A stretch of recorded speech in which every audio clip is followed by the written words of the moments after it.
নমস্কার প্রিয় দর্শক বন্ধুরা, রিতাস কিচেনে অনেক অনেক স্বাগত জানিয়ে আজকের রেসিপি শুরু করছি। আজকে আমি বানাচ্ছি গুলশা মাছ দিয়ে ছোট আলু দিয়ে বড়ি দিয়ে ঝোল। প্রথমে মাছগুলোতে নুন হলুদ মাখিয়ে নিয়েছি। এবার কড়াই বসিয়ে দিয়ে 2 টেবিল স্পুন সাদা তেল দিয়ে দিয়েছি।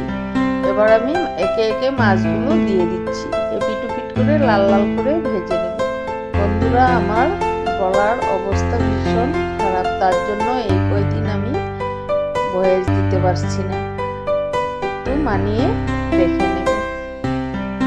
এবার সমস্ত মাছগুলো একে একে আমি ভেজে নামিয়ে নেব। আমি একটু কাড়া করেই মাছগুলো ভাজবো। এবারে কড়াইতে সাদা তেল 2 টেবিল স্পুন দিয়ে আমি বড়িগুলো লাল লাল করে ভেজে নামিয়ে নেব। বন্ধুরা, রেসিপিটি যদি ভালো লেগে থাকে অবশ্যই লাইক, কমেন্ট এবং সাবস্ক্রাইব করে আমার পাশে থাকার অনুরোধ জানাচ্ছি। বড়িগুলো ভাজা হয়ে গেছে, এবার আমি নামিয়ে নিচ্ছি। ওই তেলের সাথে আরও 1 টেবিল স্পুন তেল দিয়ে ফোড়ন দিচ্ছি গোটা জিরে, দিয়ে দিচ্ছি পেঁয়াজ কুচি। এবার পেঁয়াজগুলো ব্রাউন করে ভেজে নিয়ে আমি আগের থেকে সেদ্ধ করে রাখা ছোট আলুগুলো দিয়ে নাড়িয়ে চাড়িয়ে একটু ভেজে নিয়ে তারপর আমি মশলাপাতি দেব। দিয়ে দিচ্ছি মটরশুঁটি, দিয়ে দিচ্ছি 1 টিস্পুন হলুদ গুঁড়ো, 1 টিস্পুন কাশ্মীরি লঙ্কার গুঁড়ো, দিয়ে দিচ্ছি স্বাদ মতো নুন, দিয়ে দিচ্ছি ধনে বাটা, জিরে বাটা। এবার ভালোভাবে নেড়ে চেড়ে মশলাটাকে কষিয়ে নিচ্ছি।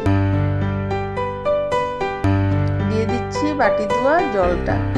এবার একটু নেড়ে চেড়ে ভালোভাবে মশলার সাথে আলুগুলো কষিয়ে নিচ্ছি। দিয়ে দিচ্ছি পরিমাণ মতো জল। এবার 5 থেকে 7 মিনিটের মতো ঝোলটাকে ফুটিয়ে নিয়ে দিয়ে দিচ্ছি আগের থেকে ভেজে রাখা মাছগুলো। এই মাছগুলো দিয়ে আপনারাও বাড়িতে একবার ট্রাই করে দেখবেন, বড়ি দিয়ে বানিয়ে খেয়ে দেখবেন, খেতে দুর্দান্ত হবে। এবারে দিয়ে দিচ্ছি আগের থেকে ভেজে রাখা বড়িগুলো।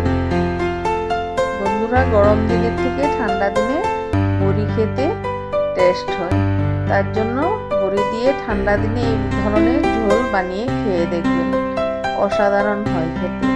এবার আমি গরম গরম সার্ভ করে নেব বড়ি দিয়ে গুলশা মাছের ঝোল। ধন্যবাদ।